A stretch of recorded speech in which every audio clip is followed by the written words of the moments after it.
खबरों में हरियाणा के मुख्यमंत्री मनोहर लाल ने फरीदाबाद महानगर विकास प्राधिकरण की 2 जल आपूर्ति परियोजनाओं का उद्घाटन किया। साथ ही उन्हें फरीदाबाद की जनता को समर्पित किया।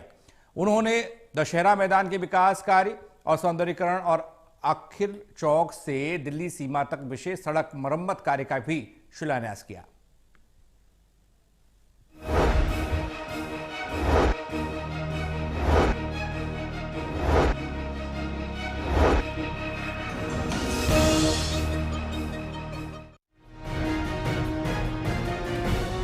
हरियाणा के मुख्यमंत्री मनोहर लाल ने सेक्टर 22-23 में जहां फरीदाबाद महानगर विकास प्राधिकरण की 2 जल आपूर्ति परियोजनाओं का उद्घाटन किया और उन्होंने फरीदाबाद एनआईटी दशहरा मैदान के विकास कार्यों और सौंदर्यीकरण के अलावा अनखीर चौक से दिल्ली सीमा तक विशेष सड़क मरम्मत कार्य का शिलान्यास भी किया। इस अवसर पर कैबिनेट मंत्री मूलचंद शर्मा, विधायक नयनपाल रावत, विधायक राजेश नागर, सीमा त्रिखा के अलावा तमाम विधायकगण और बीजेपी कार्यकर्ताओं के अलावा भारी संख्या में स्थानीय लोग मौजूद रहे। वहीं अपने संबोधन में मुख्यमंत्री ने कहा कि फरीदाबाद का लगातार विकास हो रहा है। काम करने वाली संस्थाओं को मजबूत करने का काम जारी है। मुख्यमंत्री ने बताया कि विकास कार्यों को गति देने के लिए फरीदाबाद महानगर विकास प्राधिकरण का गठन किया गया ताकि तीव्र गति से विकास हो सके और विकास के कामों की फाइलें चंडीगढ़ में न भेजकर फरीदाबाद से ही अप्रूव हों। जल आपूर्ति को लेकर उन्होंने कहा कि यमुना नदी फरीदाबाद से ही गुजरती है। ऐसे में यहाँ पानी की समस्या का कोई सवाल ही नहीं। इसलिए यमुना में अब तक 25 से ज्यादा रेनी वेल बनाए गए हैं। ईस्टर्न फरीदाबाद और वेस्टर्न फरीदाबाद यानी नया फरीदाबाद और जो ओल्ड फरीदाबाद जिसको कहें एनआईटी और ये सब, इनके रास्ते खास करके जो रोड है और मेट्रो है उसके नीचे से अंडरपास, ये भी 2 लिंक 300 करोड़ रुपए उसके लिए भी मंजूर हो गए। रेन्यूअल जैसे मैंने बताया 12 रेन्यूअल हैं, 64 जो पुराने बंद पड़े हुए ट्यूबवेल हैं उनको पानी की सप्लाई में बढ़ाई जाएगी। कुछ सीसी रोड्स, ये सड़कों के सेक्टर्स की जो डिवाइडिंग रोड्स हैं वो बनेगी। जेवर एयरपोर्ट का एक रास्ता वो भी मंजूर हो चुका है।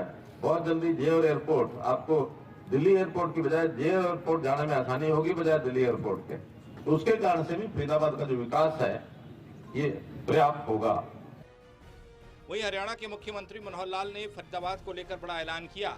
सीएम ने कहा कि हरियाणा सरकार फरीदाबाद को नोएडा से जोड़ने के लिए सीधी सड़क बनाने जा रही है। इसके साथ ही ईस्टर्न और वेस्टर्न फरीदाबाद को भी जोड़ा जाएगा। इससे शहर के लोगों के साथ ही बाहर से आने वाले लोगों को भी काफी फायदा होगा। उन्होंने ये भी कहा कि फरीदाबाद का लगातार विस्तार हो रहा है। विकास कार्यों को गति देने के लिए FMDA का गठन किया। इसके साथ ही विकास के काम की फाइल फरीदाबाद से ही पूरी हो रही है। ये व्यवस्था सरकार ने की। सीएम ने कहा कि आने वाले वक्त में लगभग 2500 करोड़ के काम का सरकार ने लक्ष्य तय किया है। मैं तो प्रदेश की एक ही स्थिति आपको बताता हूं कि देश भर में जितने प्रदेश हैं उसमें जो बड़े प्रदेश हैं उन सब में पर कैपिटा इनकम हरियाणा की सबसे ज्यादा है।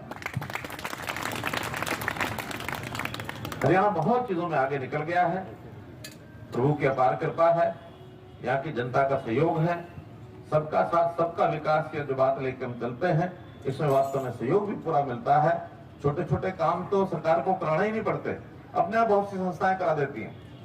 उनका जो CSR होता है, किसी को भी कहते हैं 2 करोड़ 5 करोड़ 4 करोड़ 10 करोड़ उसके CSR के माध्यम से हो ही जाते हैं।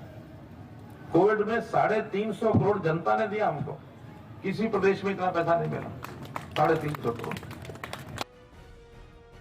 इस अवसर पर कैबिनेट मंत्री मूलचंद शर्मा के विधानसभा क्षेत्र के लिए कई घोषणाएं की।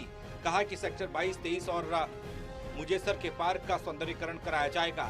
सीएम ने कहा कि हरियाणा में गैंगस्टर और नशे के कारोबारियों पर लगातार एक्शन जारी है। फरीदाबाद से दिनेश कुमार, टोटल न्यूज।